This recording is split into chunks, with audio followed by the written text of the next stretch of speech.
This is the DNA Pest Control Podcast with your hosts, Daniel and Anthony.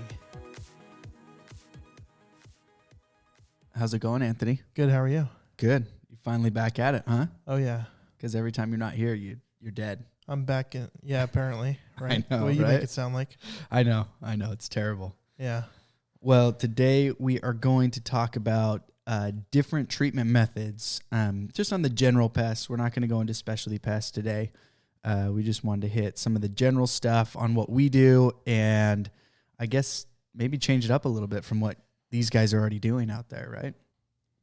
Well, I would say tried and proven methods, either unique or not unique to what we've been doing, right? Yeah, I think everyone has their own little twist on how they do it. The first one we wanted to talk about were ants. Ants. So we'll talk about inside treatments, outside treatments, and the different ones on each one. Okay. For outside, what do you like to do on outside treatments? For ants on the outside, it all depends. If you're seeing an active trail, then definitely bait, 100%. And switch the pesticide you're going to be spraying around the home. Liquid bait or dry? Whatever they go to. I would try as much bait as you got. Just liquid, everything? gel, whatever it is. Okay. I did listen to a podcast a long time ago that said give them an ant buffet because whatever their taste is for, there you go. Go for it. Yeah, get a little bit of everything in there. And that's the Pest Geek podcast. I heard that from. Shout out to you guys over there. There you go. Yeah. Like I did the shout out. That was a good shout out. Yeah. I like that. Definitely do all the baits. Switch up your pesticides if you're doing a repellent or if you're doing something that's not the best for ants. Switch that up uniquely for that account because we all know what could happen if you don't take care of ants properly. I've had a case where I didn't see an ant infestation on the outside, and then I come and spray. Next I'm back out there a week later for a callback because the ants are the inside now, so I pushed them in. Yeah, it happens. So definitely when you show up to your house, go ahead and bait. Switch over to a non-repellent pesticide such as Alpine or Termidor or something like that. And if you do the mixture of both, spraying and baiting, you're going to have pretty much 100% results there. Yeah, definitely. And make sure when you are doing the spraying with the non-repellent, I definitely make sure, go, if there's an active trail and you can actually see it, hit the trail, obviously, right? If you don't see an active trail, go after any of the cracks and crevices because I think a lot of guys skip over some of those things. And so you're following along anywhere where there's cement and grass meeting up. You're hitting all the cracks in the cement everywhere. The foundation, you're hitting everything you can think of. Yeah, I just did a house today that has ants inside, and I go outside. No ants alive inside. The client was spraying them with some eco-friendly stuff and killing them. Yeah. So I left one of the little ant bait stations inside, and I did non-repellent inside. Yeah. But outside, I seen their trails. Oh yeah. It was all along the cracks and crevices of the cement. So always make sure you hit that stuff, and your pesticide lasts longer. A crack or crevice. Yeah, and you know what? A lot of times that we run into is we'll go to an account and the homeowner says, I have ants, and you ask them where, and they can't find them. Yeah. And so when you do that, one of the things I learned is always hitting those cracks and crevices underneath those ledges, wherever you can find, because even though you can't see them, as long as you hit those areas, they're eventually going to cross that, and it should wipe them out. Oh, yeah. So, great product. Right now you can use it. Termidor is awesome. That's a great go-to, especially if you can't see the ants and you're doing an outside treatment. Yep. That's huge. Yep. That's a big thing. Cool. Also on the inside, I think a lot of guys will use, if they're not using, Phantom, Alpine, there's a bunch of products out there, guys. But also you follow the same concept on the inside. So if you're just going to use a spray and you're not going to bait or you don't see any of the ants, make sure you're running along where they're going to be seen. And ask the customer too, where have you seen them? Because they drop pheromones. And if that customer hasn't cleaned those pheromones up, you can spray that line and they're done. Yeah, and like hot spots or window seals or the best part is always look for an active trail because once you find it, you bait it. And that usually always gets rid of the situation. Yeah, and don't be shy to use a lot of bait. Oh yeah, go overboard. We actually learned that in Pest World. Yep. You might not be doing enough bait. You got to keep in mind some ant colonies could have hundreds of thousands of ants and multiple queens. Yep. So, and a lot of people do that. They just chase ants around their house. Yeah. And then it just goes from one corner to the next, to the next, to the next, and they can never get rid of them. So yeah, definitely don't be shy on the baits. Use as much as you can. Mix. Like what Anthony said, doing multiple different treatments, spraying and baiting, huge. I mean, that's going to get you the best success with ants. Yep. So on the next one is spiders. Those ones are tricky. Spiders are a tricky one. They are. So how do you, what do you use when it comes to spiders? What do you do? So we're going to start with outside here? Let's do outside. Okay. So the number one thing obviously is web removal. When you remove their web, you could starve a couple spiders out. You could smash them with your web pole. But obviously that's like the first line of defense. If they don't have a web there, it takes them a really long time to make another web. Yeah. And, there's a chance that you are going to starve them out. Maybe not as much as you'd like. Yeah. Or they're going to get hit by your boot. There you go. It all depends. Stepping on them. Yeah, removing their web, they're pretty tough to kill with pesticides though. But what I have found out, and shout out to Termite Terry from his pest control book. Is he even alive still? I think so. Okay. Yeah. But what he says, the best way to control spiders is to control their food supply. Yeah. So, and I would suggest spraying some kind of repellent along the eaves, around the porch lights and stuff like that. And I've had great results for both spiders and webs. When you treat the eaves and everything like that, you don't really see them next trip. And as well for the outside, I would definitely hit the bushes and things like that, because spiders are known for kind of hiding out in bushes. Yeah. A lot of the time is when you do kill them, it is smashing them, or it's a contact spray. So you're absolutely right on that. Now remember, I was going to say, forget about residual. They're not going to die by walking over your pesticide after. Unless a black widow might, because the way they, groom their web. Yeah. But after that, nothing really is no spiders at least are going to die to your pesticide once it's dried up. No, and another trick I heard, which is not really accepted in the pest control world. Yeah. Not because it's illegal, but it's just because what the customer's already accustomed to is actually spraying the webs first and then coming back and knocking them down later. Uh-huh. And so if you can do that, because a lot of spiders will actually eat their webs for food. Yeah. So for a food source. So, if you can get away with that, I suggest doing that too. You might kill, almost all of them just by treating the webs themselves. Oh, yeah. And that's why our spray only service is so, good. Yeah. Honestly. Oh, no, seriously. Like I just did a treatment today. Same one for the ants.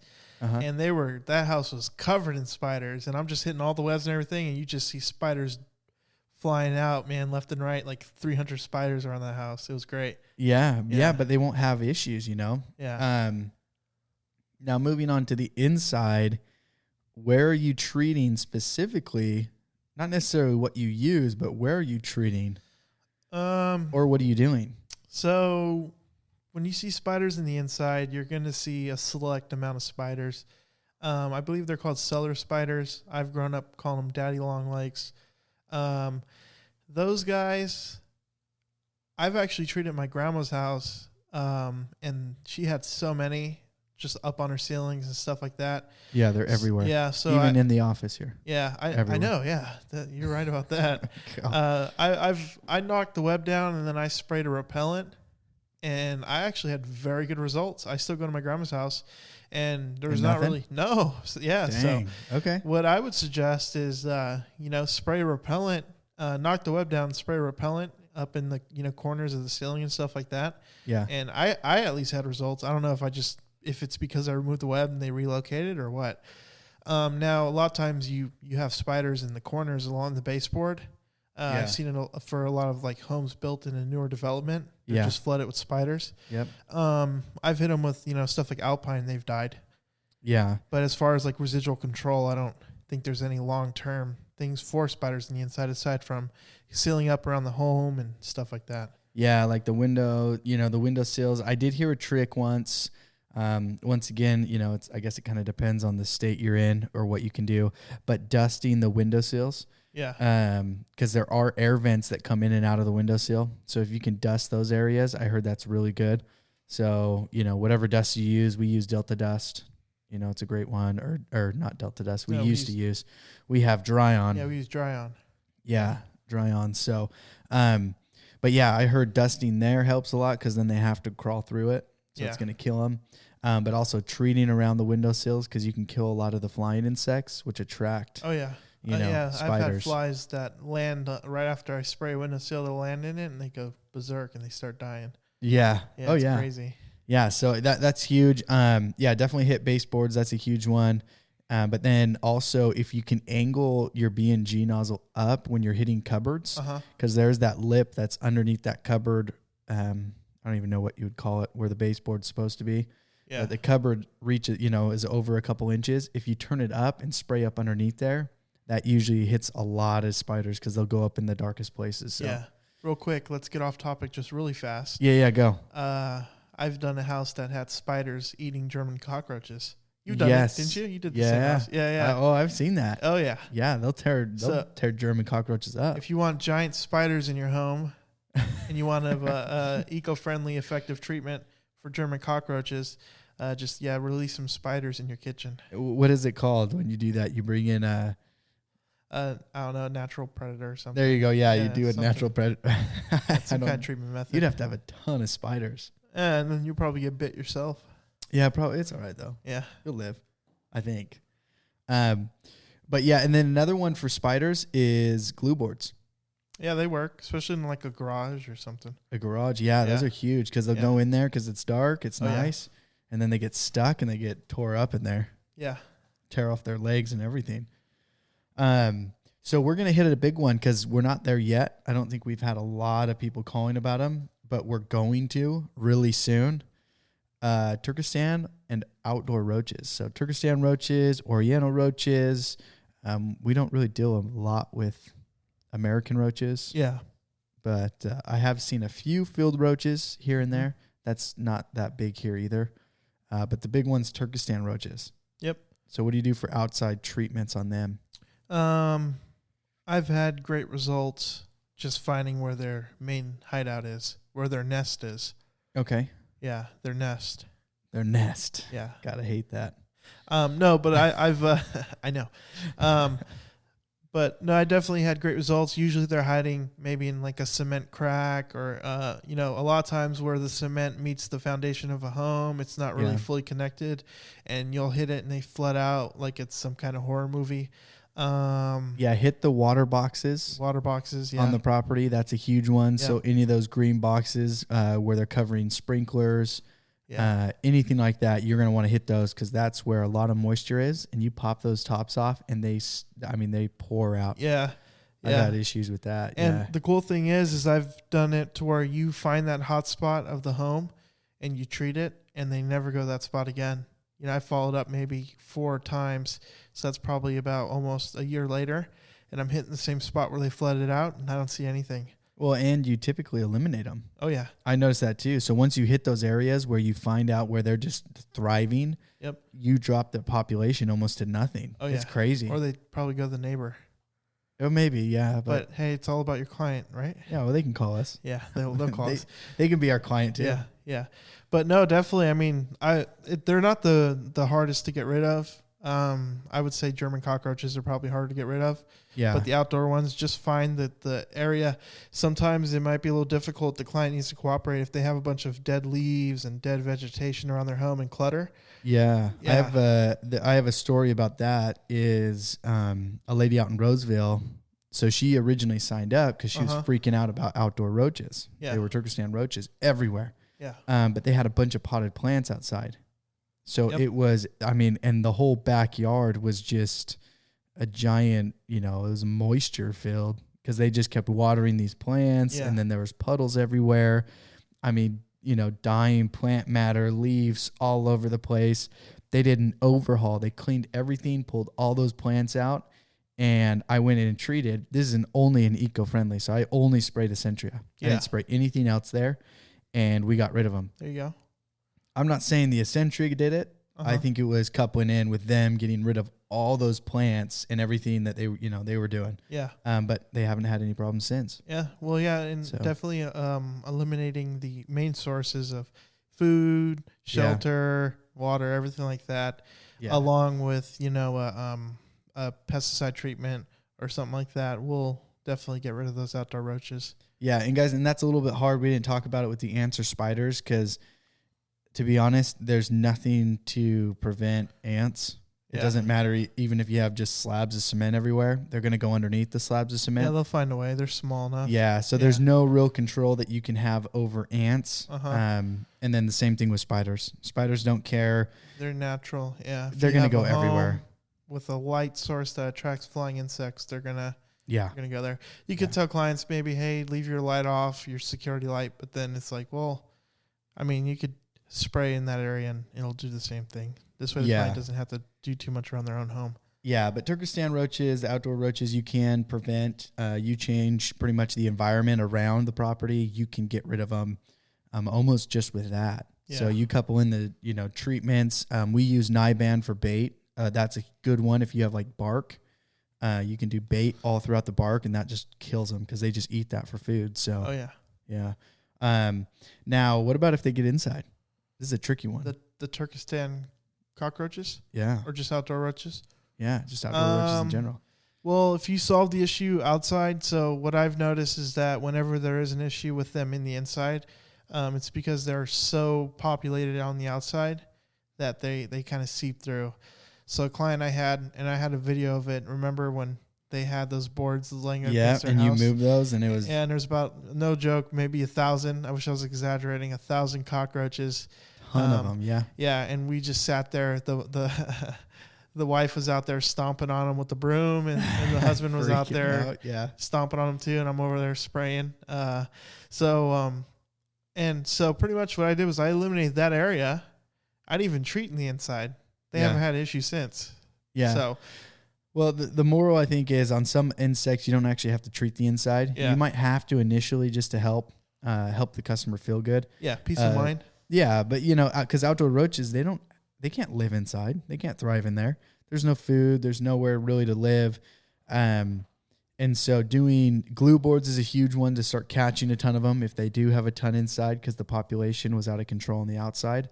That's going to get the fastest results, I think. Yeah, glue boards work wonders. Like if you throw them up in a garage or something like that, it's just going to keep catching them for years to come. Yeah, and the placement on those guys, just so you know, is we're putting them right where the edges of the garage. So if you opened up the garage door to park your car, we're putting them on the right and left side, right there, right where you can enter.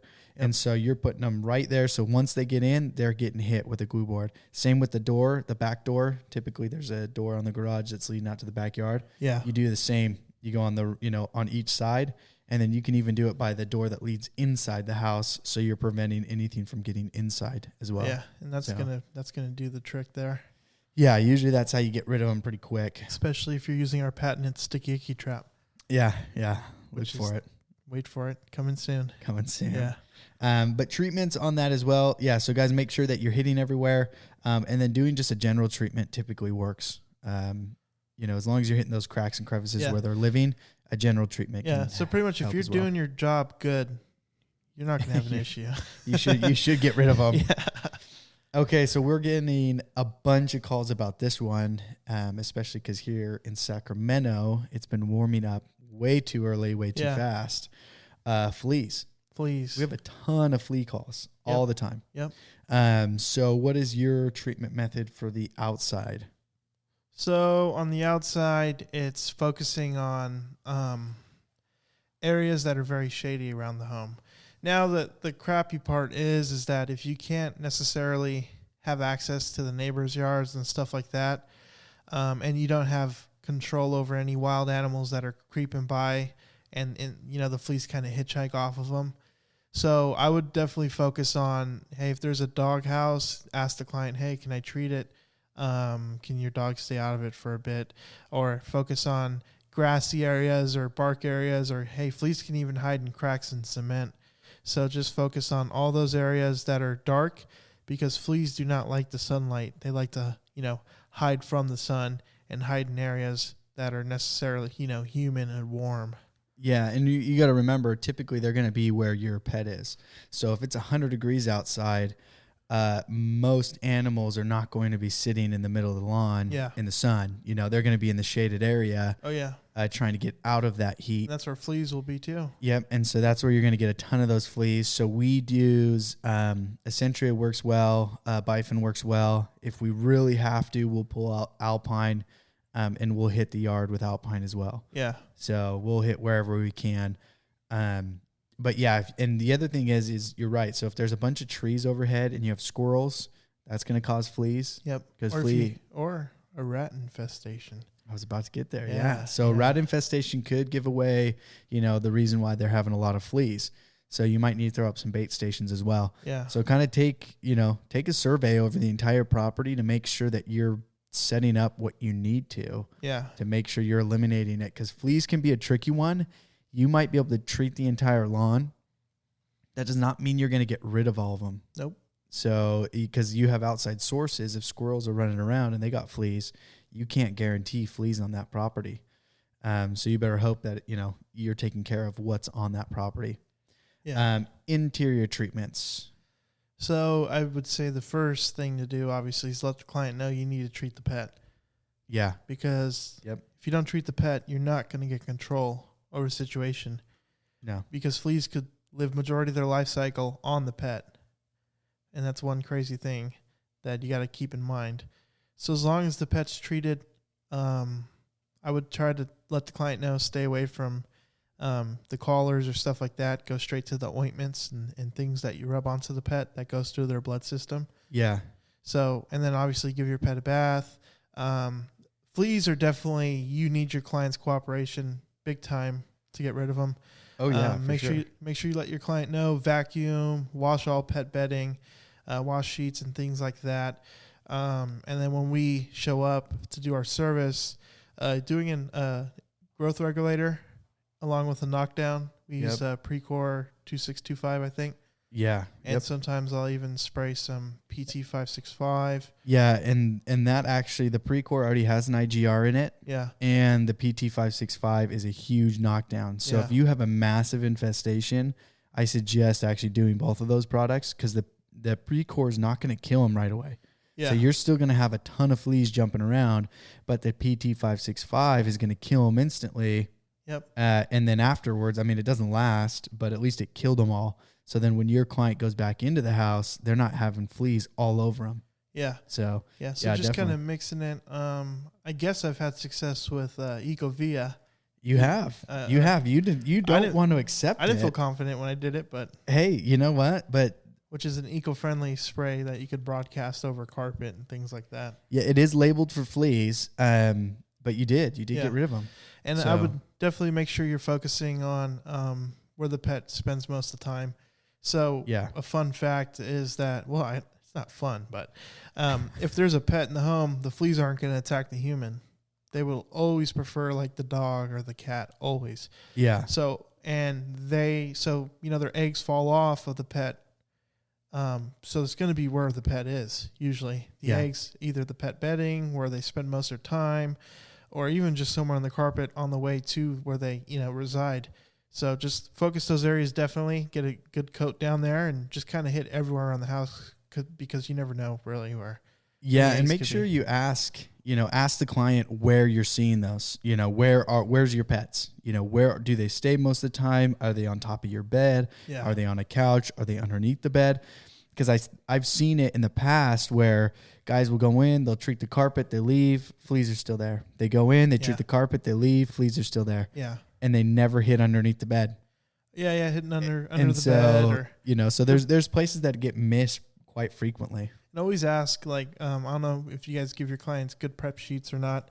But always ask, kind of move things from the wall more to the center sometimes, because a lot of times if the bed's tucked up against a corner, then there's just a huge amount of real estate you might not be able to reach. So definitely hitting in all those areas. could just, make it easier for you to get control. Yeah. So guys, just so you know that we, here we require, customers to get their pets treated. So we couple it in. It's never, we'll treat, we guarantee, we don't say anything like that. We'll treat for fleas, but you have to get your animal treated. If you don't get them treated, then, it's not going to guarantee anything. Yeah. So And we learned it from Pest World. Yep. Yeah.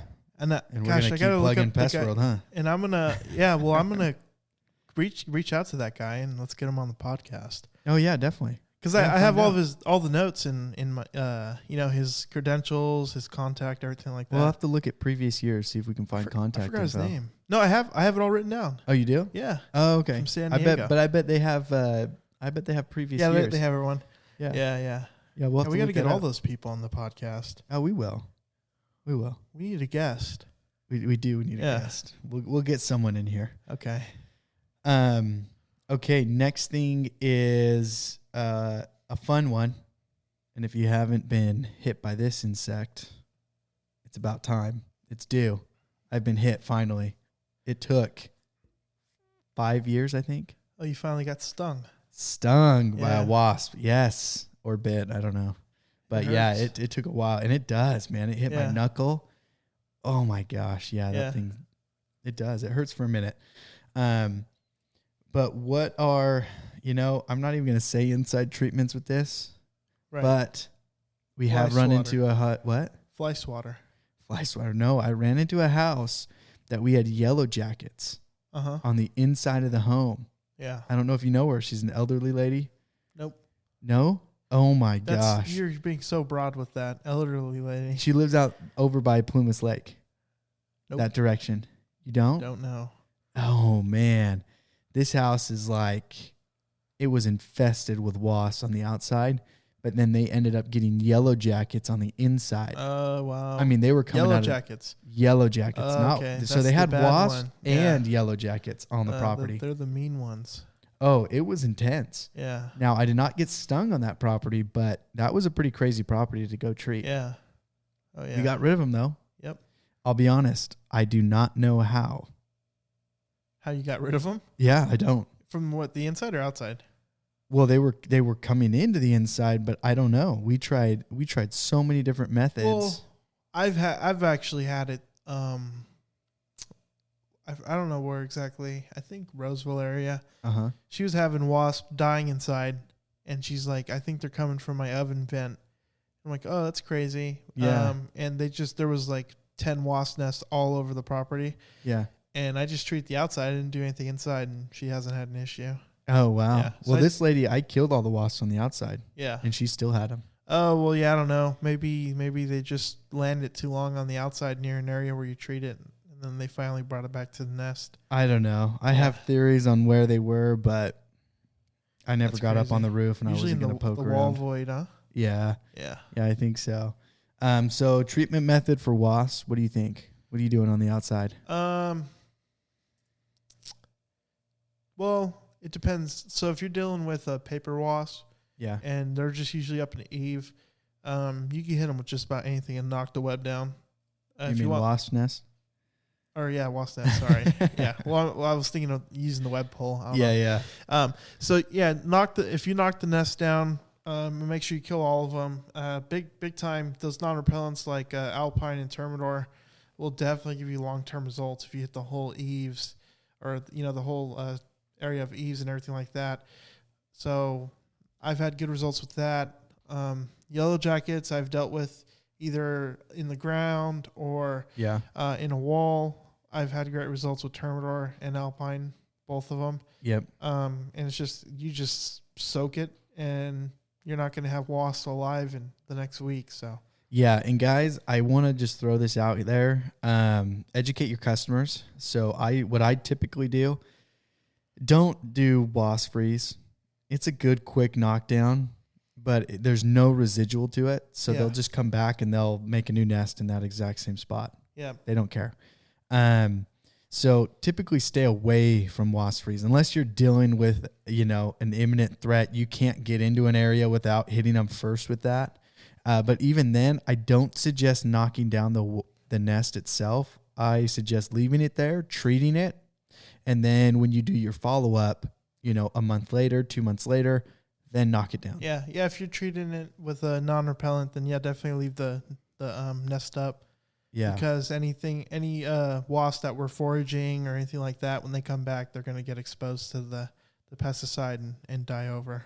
Yeah. Yeah, exactly. So, and there's a bunch of products out there for them, but I do say stay away. I know Essentria came out with one, which is like wasp freeze. That's just a quick knockdown. I say stay away from those ones because they don't actually give you any long-term results whatsoever. Yeah, just spray Termidor, guys. Yeah, and another one is, on the property with wasps and even yellow jackets, check for water. So a lot of the time, if there's any puddles of water or any water buildup on the property, they're going to be around that. And they'll build a nest. They need to drink it to cool off. Yep. And they're busy, so they're going to constantly visit that water source. Yeah, so, you might not even have nests on the property, but you're having a wasp problem. Yeah. Check for water, any standing water. Yeah, I've had an issue where the guy had a children's playground, a wooden one. Yeah. And I got rid of, they love wood. Yeah, I've gotten rid of all the wasps in his playground, but the neighbor right next door has the same playground, wooden, and the wasps keep kind of creeping over. And I told him, I'm like, look, there's not...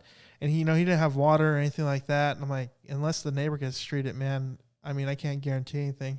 As much as I'd like to reach over the fence and start spraying some wasps. Yeah, there's nothing you can do. Yeah, and it's just all education because as long as the client understands the situation, I mean, we are limited to certain, amounts of things. So.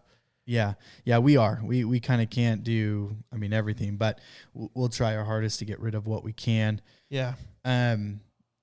Okay, we got time for one more? Yeah, let's do it. Do one more? Okay, this is a tricky one. Okay. I love this one. This one has been always a debate. Earwigs. All right, glue boards. Hit the music. Boom, we're done, huh? That's it? No, there's a lot. Earwigs are so hard to kill, at least out here in California. I don't know if we don't have access to good pesticides or what. Yeah. But we've had a client that would leave notes saying, hey, I've seen 39 earwigs since the last visit. And I know that lady. Yeah, she would document. How many? I did glue boards for her, but she didn't like the way the glue boards looked. But she admitted the glue boards worked. So glue boards is definitely the first line of defense. The next thing is just moisture around the home. I battle with earwigs in my home. They come from under my baseboards. Yeah. So definitely dusting baseboards, or if you could fit a glue board under the baseboard into the wall void, then definitely do that. Yeah. I just haven't had much luck with pesticides against them. No, I think they're the same as kind of springtail. Yeah. There's not a pesticide out there that will take care of them. Yeah. I think once you get rid of the moisture around the proproperty, which in some cases are almost impossible with cement slabs. Very hard. You can't control or if they that. have like a rock garden. I just thought of something funny. What? Did we already bash on old techs?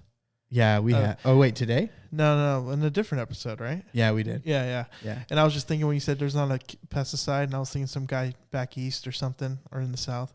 Demon wettable powder will kill everything. What? Demon wettable powder that'll kill your own dog. Just super fired up about what we just said. But we don't have it in California. Back in the day with DDT. Yeah. Everyone knows about DDT. But you know what? Other guys that have all these badass chemicals, guess what? You're going to be using what California is using here in a bit. So yeah, you better watch out. And we're already we're years ahead of you, buddy, because that stuff's getting banned. Years ahead of you and lost on some insects because we don't have that. Yeah.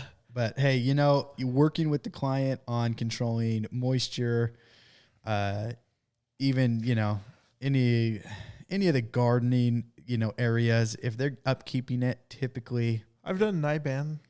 Niban does work. Niban helps. I just think she had like a super colony under her home or something.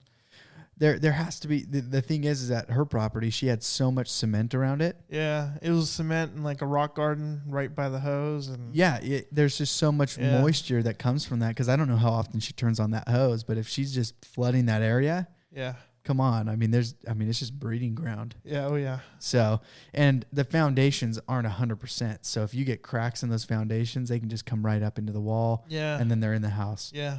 So, but the other thing is I like to educate them. Earwigs don't like to be inside. Mm-hmm. They thrive off of moisture. Yeah. There's no moisture inside. So even though you're seeing them, it's not like they want to be in here. Yeah. So Just like an outdoor cockroach. yeah, typically. Yeah. So, I mean, it's kind of, those ones are interesting. They're tricky. Yeah. Bait works. Bait works. Dusting, get in I've the right had spot. good results with. Yeah, but you got to dust everywhere. Yeah. So, one other thing I wanted to throw in there, just because I had a funny experience today. So I've been interviewing techs, and funny thing, okay? Yeah. When you ask a technician, what do you do for ants? Uh-huh. Most of them will say, oh, I treat with Termidor. I treat with Alpine. Yeah. Okay, but what do you do? A lot of them overlook that. They tell me the chemical they use or the chemicals that are out there, but they never tell me the actual treatment itself. Well, maybe because it's muscle memory. You know, it could be that, right? That it's like, well, you know, this is the chemical, and then it's muscle memory. I know where I'm hitting. Yeah, well, I've only had one technician so far actually tell me the treatment he did. Right. So, but I just thought it was funny. So going over this, you know, guys, remember there are different methods. There are different treatments you can use. There are a bunch of products. I know we named a few. There's so many more out there, especially outside of California, that when it comes to the treatment method itself and where you're treating, that's important.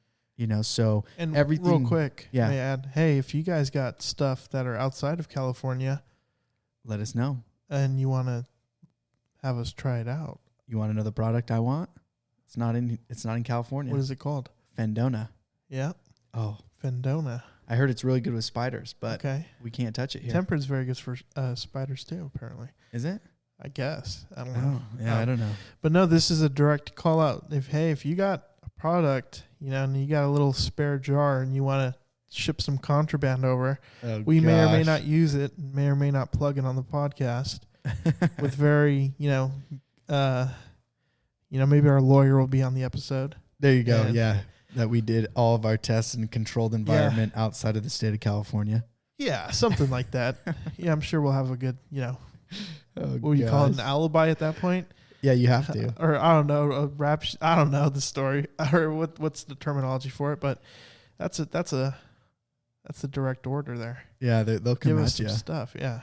No, but hey, if anybody has any other treatment methods for ants, spiders, outdoor roaches, come on the podcast. Yeah, fleas, wasps, earwigs, just the general pests.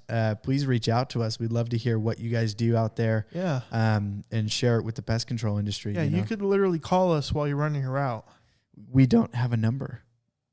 Well, email us. There you go. Yeah, obviously email us, but I'm talking about once we're already at that step. Oh, yeah. We'll set call, it up. Yeah. We'll have you hooked up, and we'll talk to you for a good 20, 30 minutes while you're running your route. Yeah. And you know what? And if you do houses as fast as me, you'll probably get 9 houses done within 20 and 30 minutes. Yeah. So, dude, come on. About half your route could be on the podcast. Yeah, honestly. Yeah. So let's do it, man. Why is no one reaching out to us? Have we checked? We have. No, I haven't actually. I haven't checked. I'm gonna check right after this podcast. There we go. We'll check. We'll make sure that we respond to you guys, but reach out. Yeah. But yeah, thanks for listening today. Hopefully this helped out a little bit about different pests that you guys are seeing. Once again, always follow up with us. Let us know what we need to talk about. All right, guys. Thank you. Hey guys, this is Anthony, and here's a quick reminder. We want to hear from you, whether you're a technician, owner, or operator. We want to hear your stories, whether it's a horror story on the field, a funny story with the client, or just something straight up crazy or weird you've seen. And how can you do this, you ask? Well, our email is dnapestpodcast@gmail.com. That's DANDA pestpodcast@gmail.com. You can follow us at Twitter and direct message us there at DNA Pest Podcast. That is D, the letter N, A, Pest Podcast. Follow us on Twitter. Or you can reach out directly through our website at dnapodcast.com. That's DANDA podcast.com. We want to hear from you, so let's hear it.